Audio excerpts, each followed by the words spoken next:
Rakibul is very important, he has edge with him, তার সঙ্গে অনেক সম্ভাবনা পড়ে আছে।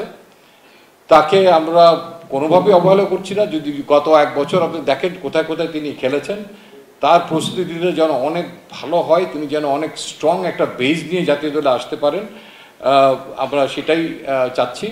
এবং এইচপিতে এই বছরটা তাকে ক্যারি করার যে কারণটা, সেটা হচ্ছে আমার মনে হয় যে বাংলাদেশের ইতিহাসে স্মরণকালে এত ভালো কোচিং স্টাফ নিয়ে কখনো এইচপি ট্রেনিং করেনি। স্পেশালি বোলিং কোচটা, স্পিনিং কোচ আমি বলবো যে এই এবার অনেক শক্ত ভালো আশাদ খান আছেন পাকিস্তানের, এবং রাকিবুল তার অভিপ্রায় ব্যক্ত করেছেন যে তিনি তার সঙ্গে কাজ করে মনে করছেন যে তার স্কিলের অনেক ইমপ্রুভমেন্ট তিনি দেখছেন, এবং তার সঙ্গে আরও কিছুদিন থাকতে পারলে সেটা আরও তিনি ঝালাই করে নিতে পারবেন। সেই অনুরোধের পরিপ্রেক্ষিতে তাকে এইচপিতে রাখা হয়েছে। এবং আপনারা সবাই জানেন যে তানভীর অ্যান্ড নাসুমের পরে পাশাপাশি রাকিবুলই একমাত্র আরেকজন স্পিনার যিনি নাকি সবারই দৃষ্টি আকর্ষণ করছেন ক্রিকেট ফলোয়ারদের।